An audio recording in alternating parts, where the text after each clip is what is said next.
In the small village of Umudora, they laughed at him. They laughed at his torn shirt. They laughed at his cracked sandals.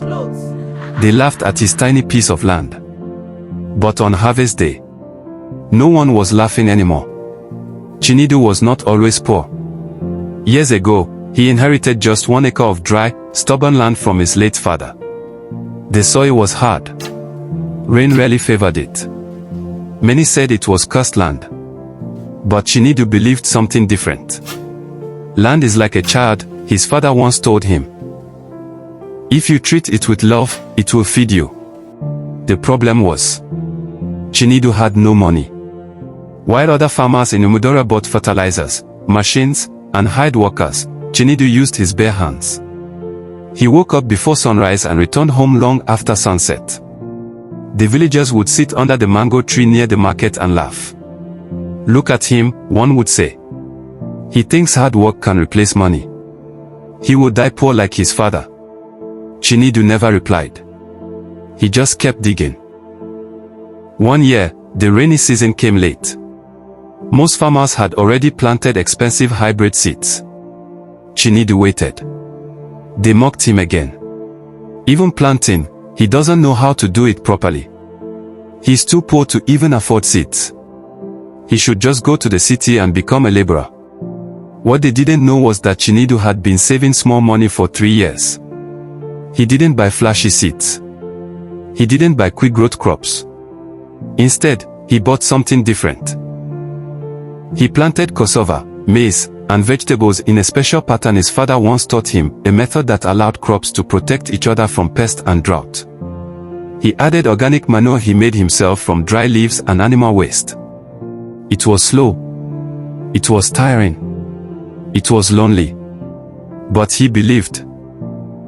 At home, things were not easy. His wife, Adis, tried to be strong. But hunger is louder than hope. Chinedu, she said one night, her voice breaking, the children are tired of Gary and salt. I know, he whispered. Maybe you should work for Chief Okoye. Just for this season. Chief Okoye was the richest farmer in Umudora. He owned tractors, warehouses, and workers. But Chinedu shook his head. If I leave my farm now, it will die. And if it dies, we die with it. Adis cried silently that night. Outside, the wind blew across the fields like it was carrying secrets. 2 months before harvest, disaster struck. A violent storm hit Umudora. Heavy rain poured for 3 days. Strong winds uprooted crops. Many farms were destroyed. The village was in chaos. Chief Okoye's large maize plantation flattened. Several expensive hybrid crops rotten in muddy water. Farmers wept openly. When the storm finally stopped, everyone rushed to their farms. Chinedu walked slowly. His heart was pounding. As he reached his land, he froze. His crops were still standing. Not perfect. Not untouched. But standing. The cassava roots held the soy family. The mixed planting protected the maize. The vegetables absorbed excess water. His father's method had worked. For the first time in years. Chinedu smiled. Weeks later, harvest season arrived. But this time, Umudora was different. Food was scarce. Many farmers had little to harvest. Prices in the market skyrocketed.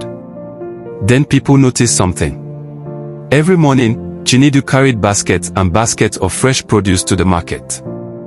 Golden maize. Healthy cassava. Bright green vegetables. Whispers began. How?